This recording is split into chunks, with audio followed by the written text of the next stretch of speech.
Okay, let's try this again because my previous videos were too long and technology hates me and I couldn't upload them anywhere and it pissed me off a lot. So,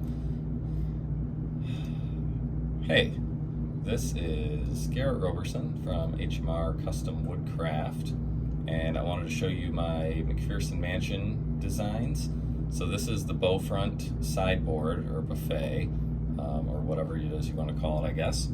And I guess, like I said, my last video was too long to cooperate well with my computer and everything, so I'll keep this short.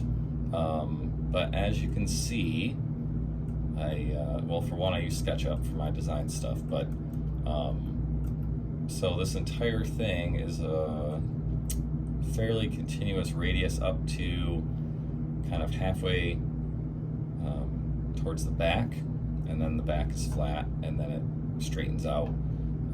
So that's the top. You can see I'm still playing with scale. I probably won't figure out exactly, how wide the top and then this little detail here are going to be in comparison to the cabinet piece. So to me, on this drawing, it looks a little wide, but I'll probably go a little big and then scale it back if I have to.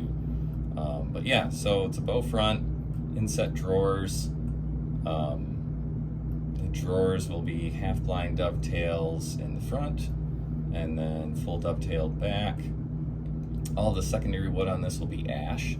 The primary wood is red oak from the McPherson Mansion tree that came down, which is the basis for this entire project.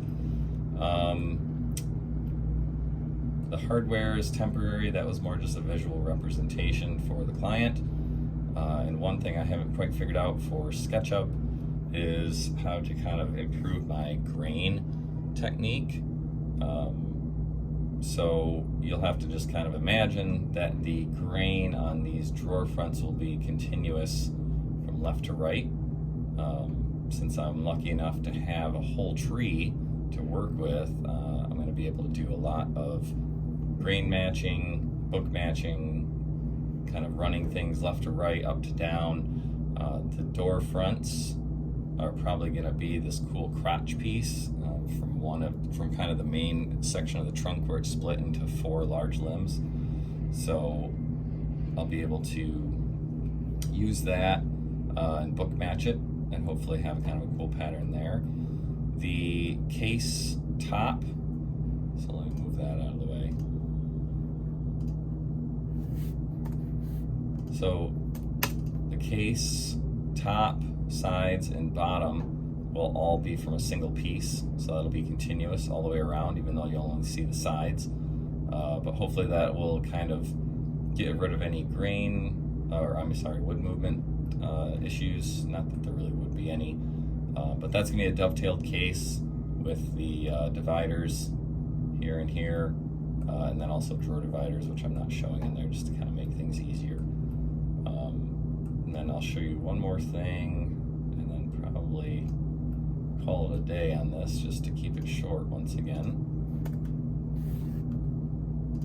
So this base I'm actually working on right now. So the plan here to do this curved base, I went back and forth on all sorts of different techniques. So at first, because I have a lot of air-dried lumber from this as well, from this tree, was to do a steam bent front rail here, or skirt, or whatever you want to call it. But steam bending, this piece ends up being like 116 inches or so long. So doing that in one continuous steam bend for me would be really tough, with a small shop and all that, and also not really having a lot of steam bending experience. So then I looked at doing a bent lamination, which is certainly possible. I'd have to make a heck of a mold for that. This thing is 6 foot long by 22 inches wide, but then sawing up 8 to 10 pieces out of the one piece of lumber to do the lamination I don't have a large bandsaw. It's certainly no excuse, but you know, just for the sake of time and for the sake of not blowing through a ton of lumber, learning, I actually went with a good friend of mine, Nate Graham at Cabinets by Nate. He suggested actually doing a kerf bent ply and then doing a veneer.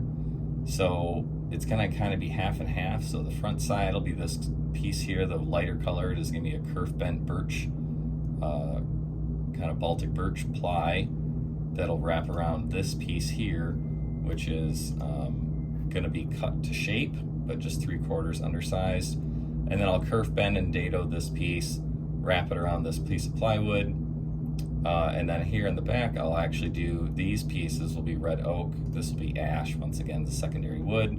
And then I'll dovetail these together to kind of make a U, and I'll probably actually put another piece in here to make like a box. So I'll probably do like a dovetailed box, and then I'll put it all together, and then I'll actually veneer over the entire thing. So it'll end up looking like one continuous piece of, you know, bent red oak, but actually just kind of this back 8 inches or so will be actual red oak, which will be dovetailed into this support piece in the back, and then on the bottom this is kind of what you would see. But honestly, this thing's gonna be heavy, no one's ever gonna look at the bottom, and if they do, you know, good for them, they'll figure out how I did it, and surprise, surprise. So yeah, that's about it for that. I'll do another one of these videos on the table. And like I said, I was trying to keep this short, not ramble on too much, and hopefully I succeeded, and hopefully you have a good day, and look forward to the next video on the table. Thanks, guys.